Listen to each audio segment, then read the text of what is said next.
Et salut les abeilles du 34, on se retrouve pour la partie numéro 3 concernant la fabrication d'un relais duplex full PMR 446. Donc là j'ai fini le montage des batteries et tout ce qui va toucher au câble audio. Donc j'ai fini les soudures au niveau de l'électronique et donc là on va voir ce que ça donne, est-ce que ça peut fonctionner et on va faire quelques tests en conditions réelles. Donc revoyons un peu la théorie. Donc le relais duplex, ça fonctionne sur deux fréquences. Une fréquence qu'on va appeler de fréquence d'entrée du relais, donc c'est la fréquence sur laquelle nous allons transmettre, puisque c'est par cette fréquence qu'on va faire rentrer notre communication sur le relais. Donc ça va être la radio orange. Donc la radio orange va fonctionner sur le canal 1. Donc moi, pour faire le test, je vais avoir deux radios différentes, puisque je vais devoir écouter en simultané lorsque je transmets, si sur l'autre fréquence, j'arrive à capter la retransmission. Donc canal 1, ça va être la fréquence d'entrée du relais pour le test, et le canal 16 sera la fréquence de sortie du relais. Donc je l'écouterai avec le Quansheng. Donc je transmettrai avec celle-là, et j'écouterai en simultané ma communication, ma voix, sur le Quansheng.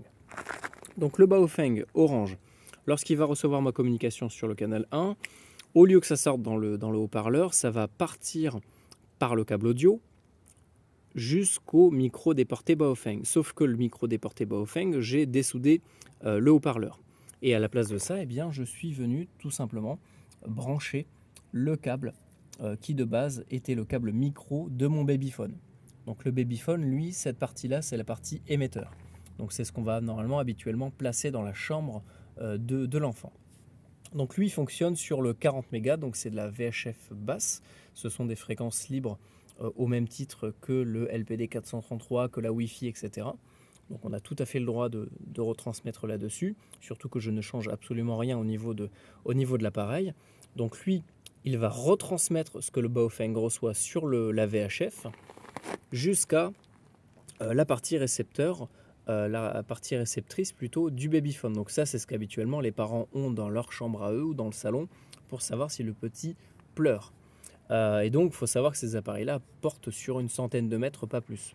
Donc c'est aussi le gros avantage de l'utiliser, puisque ça va nous permettre d'avoir une portée assez importante, suffisamment importante pour créer ce type de relais pour les situations de catastrophe, mais ça ne pourra pas porter sur plusieurs kilomètres en VHF, puisque le but c'est de faire des courtes distances. Donc lui, il va retransmettre la communication reçue sur le Baofeng via la VHF basse jusqu'à le récepteur. Donc le récepteur, lui, pareil, au lieu que ça sorte dans le haut-parleur d'origine qu'il y a sur le boîtier, je suis venu prendre les deux fils audio, le rouge et le noir, et je suis venu les connecter au niveau de la prise micro de mon micro déporté Baofeng. Donc en fait, j'ai enlevé la pastille d'origine et à la place, je suis venu tout simplement souder mes deux fils. Donc à partir de là, lui, il va récupérer le son dans le micro déporté Baofeng et il va le renvoyer jusqu'à ma radio qui fonctionne en Vox. Donc en fait, tout fonctionne en Vox. L'émetteur VHF babyphone, lui, est forcément en Vox pour se déclencher lorsque le bébé pleure. Et ma radio est en Vox pour déclencher la retransmission lorsque la radio capte quelque chose sur le 40 mégas. Donc voyons voir si ça fonctionne. Je transmets sur le canal 1, je vais écouter sur le canal 16. 1, 2, 1, 2, test radio, 1, 2, 1, 2. Alors là, le son, il n'est pas assez haut. On va, dans quel sens? On va le monter. 1, 2, 1, 2. 1, 2, 1, 2, 1, 2, test radio. Et on voit que ça fonctionne. Par contre, j'ai ce souci de bruit là, je ne sais pas si vous entendez. Ça, pour moi, c'est un problème d'alimentation, c'est qu'il y a une batterie ou un truc qui déconne.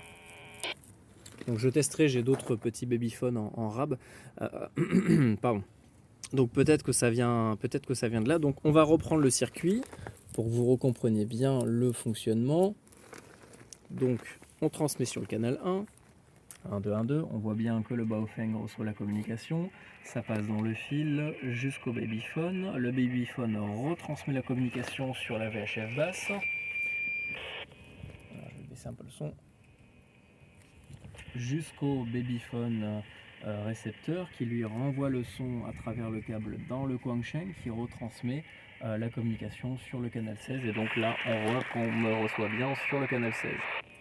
Il y a juste le son qui est un peu saturé parce que c'est les premiers tests. L'idée c'était de surtout voir si ça pouvait fonctionner ou non. Donc là, si on monte un peu le son, 1, 2, 1, 2, 1, 2, test radio. 1, 2, 1, 2, test radio, test radio. Et on voit que ça fonctionne bien. Donc voilà, et maintenant il y a ce souci de bruit là que vous entendez, qu'il va falloir que j'identifie et que je règle. À mon avis, ça vient de la partie réception, parce que dès que je le touche un peu, j'ai l'impression que ça arrête de faire le bruit. Alors, je sais pas si ça vient de la batterie Baofeng ou autre, parce que là j'ai mis les deux Babyphone sur des batteries rechargeables. Vu que ça fonctionne en 9 volts et que c'est du 8 volts 4, c'est amplement suffisant. Donc je sais pas d'où ça vient, je vais essayer de changer la lime, de mettre peut-être une autre batterie et puis je vais voir. Mais déjà, sur la théorie ça fonctionne, on va tester avec une distance un peu plus importante. Ah, j'ai eu une communication là, j'ai pas eu le temps de vous la faire écouter, mais il y a eu une retransmission. Donc là, j'ai posé cette radio là un peu plus loin, 1, 2, 1, 2. Ah oui, forcément, vu qu'on est trop près, ça perturbe. 1, 2, 1, 2, 1, 2. On va ouvrir le squelch. 1, 2, 1, 2, 1, 2, 1, 2. Test radio. On voit que ça fonctionne nickel.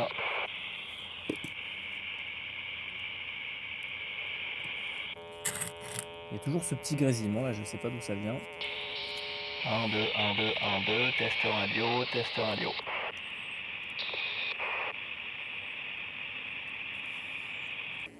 Bon, eh bien, c'est une affaire qui roule, hein. Ça a l'air de fonctionner. Il y a juste ce souci d'alimentation qu'il faut que je regarde. Mais déjà, c'est une bonne nouvelle. Donc, une fois que ça sera bon, ce que je ferai, je mettrai tout ça dans des petites caisses dans le jardin. Puis, je ferai des tests en éloignant à une certaine distance à chaque fois, eh bien, à des distances différentes, eh bien, les deux parties du relais pour voir si ça peut réellement fonctionner ou non. Donc voilà, je vous tiens au courant, je vous mettrai tout ça et bien sûr sur la chaîne. Et puis voilà, n'hésitez pas à me dire ce que vous en pensez là par rapport au bruit. À mon avis, ça vient d'une alimentation. À tous les coups, je reconnais le bruit, ça c'est quand ça tire trop sur quelque chose, ça tire trop d'énergie ou que derrière ça n'arrive pas assez à fournir. Pour moi, ça vient d'une alimentation. Donc je vais essayer de l'alimenter autrement, puis on va bien voir. Allez, bonne fin de journée et puis à très bientôt.